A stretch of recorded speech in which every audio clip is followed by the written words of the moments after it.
नमस्कार, मैं संतोष सिंह। देखिए, धीरे धीरे सब बात सामने आ रहा है। धीरे धीरे हम कह रहे थे इंतजार कीजिए। जो लॉबी सिद्धार्थ के समय ट्रांसफर में लगा हुआ था, वही लॉबी काम कर रहा है और डे फर्स्ट से इसकी भनक हमको लग गया था। इसलिए कह रहे थे कि तिवारी बाबा आपसे नहीं होने वाला। और अब देख लीजिए, आज मंत्री जी का बयान अखबार में छपा है। यूपी वाले से कोई भेदभाव नहीं होगा, वोट बिहारी देगा। और भरोसा दिला रहे हैं यूपी वाले को कि भेदभाव नहीं होगा। क्या बात है! उनसे भेदभाव उनको कर कौन रहा है? कौन उनको हटा रहा है? सरकारें न हटाएगी भाई। जो कुछ भी होगा विभागे ने करेगा, उसको भरोसा दे रहे हैं। लेकिन बिहार के लोगों को भरोसा नहीं दे रहे हैं कि आपके साथ भेदभाव नहीं होगा, आपके साथ अन्याय नहीं होगा। क्या बात है! याद करिए, इसी यूपी वाले को बहाल करने के लिए परीक्षा का टाइमिंग बढ़ा दिया गया था। याद है ना? ट्रेन लेट हो गया तो टाइमिंग बढ़ा दिया। ज़्यादा से ज़्यादा यूपी के लोग यहाँ आए, इसके लिए क्या क्या नहीं रचा गया है। 2023 का टीईटी जो है 3 महीने में निपटा दिए लोग। फॉर्म परीक्षा सब हो गया, उसके बाद टीईटी का रिजल्ट निकलता है। याद करिए, तो वही लॉबी है। हम बार बार कहते हैं ना कि TRE 1 और TRE 2 में जो लॉबी परीक्षा में पास कराने से लेके पोस्टिंग तक का जो ठेका लिया हुआ है, वही लॉबी मंत्रालय बदलते ही खेल में लग गया। Transfer transfer transfer. अरे भाई, जब लाखों शिक्षकों का ट्रांसफ़र सिद्धार्थ करके गिवे किया था, वो भी रोज़ अपना मंत्री जी की तरह जो है सो अचीवमेंट जारी करता था। याद है ना? कितने लोगों को हमने ट्रांसफ़र किया, इतने लोगों को ट्रांसफ़र किया। याद है? तो जब ट्रांसफ़र की बात हो गई, इतने बड़े स्तर पर ट्रांसफ़र हुआ, तो फिर मंत्री जी आते आते ट्रांसफ़र चक्कर में काहे पड़ गए? कभी सोचे हैं? अब मंत्री जी कहेंगे हमको लोग कह रहा था कि ट्रांसफ़र में हाथ मत डालिए, काहे ट्रांसफ़र करने आ गए? तो भाई, जब जरा सोचिए ना कि सिद्धार्थ कितने लाखों शिक्षकों का उन्होंने ट्रांसफ़र किया। तो जो सरप्लस वाले टीचर को भेजा है, वही भेजा ना। कैसे सरप्लस जगह पर पोस्टिंग कर दिया? तो उस समय में सरप्लस जगह पर पोस्टिंग करा लिया ये लोग। और जब सरप्लस पर मंत्री जी टाइट हुए, गांव स्कूल खाली हो गया, तब क्या हुआ? तब हुआ कि जो वहाँ पहले से है ना, उसको सरप्लस घोषित कर दीजिए। जो मेरा ये जो सरप्लस गया है वो बचा रह जाए। आप जब वहाँ वैकेंसी नहीं था, जब छात्र नहीं था, तो आप एक एक विषय का 3-3 टीचर वहाँ भेज कैसे दिए? अब आप बताइए। ऐसा थोड़ी है कि ये जो नियम बना है वो नियम आज है। 40 पर एगो शिक्षक का नियम पहले से भी है।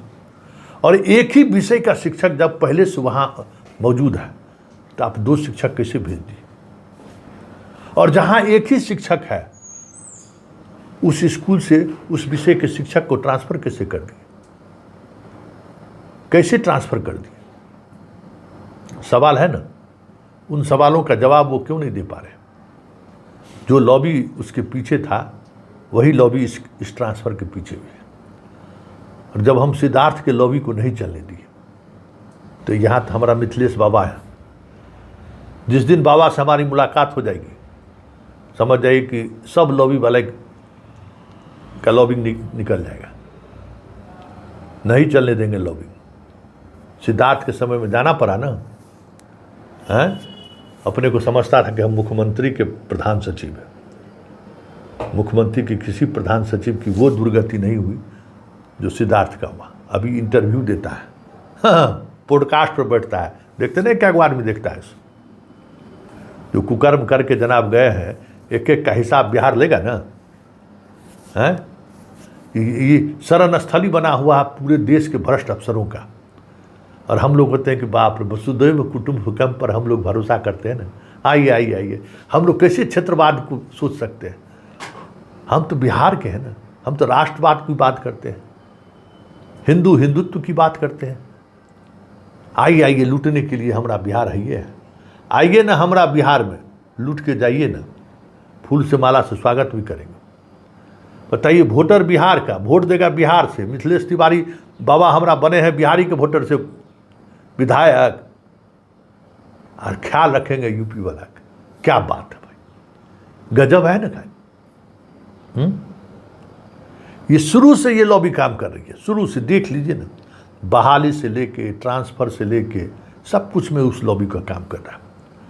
और एक भी तिवारी बाबा सोच लीजिए, जो भी यूपी से आया हुआ है यहाँ, ये कोई यहाँ रहने के लिए नहीं आया है, सब दिन काटने के लिए आया है कि किसी तरीके से वैकेंसी वहाँ निकल जाए, उस तरफ भाग गया। कितना भाग भी गई, जिसको जिसको नौकरी हुआ वो यूपी चला गया। यहाँ सिर्फ समय काटने आया है, परीक्षा की तैयारी करता है, स्कूल में पढ़ाने की जरूरत भी नहीं है, पढ़ाई से मतलब भी नहीं है, समझ गए। आप अगर आप यही चाहते हैं ना तो कह दीजिए कि जितनी यूपी की महिलाएं आई हैं वो बिहार के टीचर से अगर शादी कर लेती है तो उसको मियाँ बीवी उसको जहाँ कहेगी मनपसंद हम चॉइस दे देंगे, तब ना वो बिहार में रहेगा। एक भी यूपी का लड़का हो या लड़की हो तभी तक आपके यहाँ है जब तक उसको यूपी में नौकरी नहीं मिली है। और कहते हैं भेदभाव नहीं होने देंगे। ज़रा यूपी में जो बिहार के पदाधिकारी हैं या बिहार के जिनकी वहाँ नौकरी मिली है, ज़रा देखिए किस तरीके का भेदभाव होता है। IAS IPS को छोड़ दीजिए, तब किस तरीके का भेदभाव हो रहा है। पोस्टिंग नहीं मिलता है, इंटरव्यू में 1 नंबर 2 नंबर देता है। मतलब बिहार के लोगों का नौकरी वहाँ नहीं हो, इसके लिए सब तरह का खेल खेलता है यूपी में, सब स्टेट में। और हम लोग हाथ फैलाए, चादर फैलाए रहते हैं, आइए आइए मेरे राज्य में, हा आइए, आप स्वागत है आपका। दूसरे स्टेट से आई हुई है, आया हुआ है, अरे बाप रे, बिहार के शिक्षा का सुधार करेंगे। यूपी बताइए ना, चलनी दुसलक सूप के, वह वाला चलनी मतलब समझते हैं ना, जिसको अपने 200 छेद रहता है ना, उस सूप को दुसता है। यूपी वाला पढ़ाएगा बिहार को। तो देख लीजिए ये खेल है। उच्च शिक्षा में भी देख लीजिए, सब वाइस चांसलर लाएगा यूपी से। हमने देखा है कि यूपी वाले को कैरेक्टर नहीं होता है, कोई कैरेक्टर नहीं है, उसका एक अलग तरीके का मिजाज है, समझ गए। किसी भी देश में अभी तक जितना आंदोलन, बड़ा आंदोलन हुआ है, यूपी की सहभागिता देखिए। यूपी का कोई इतिहास है?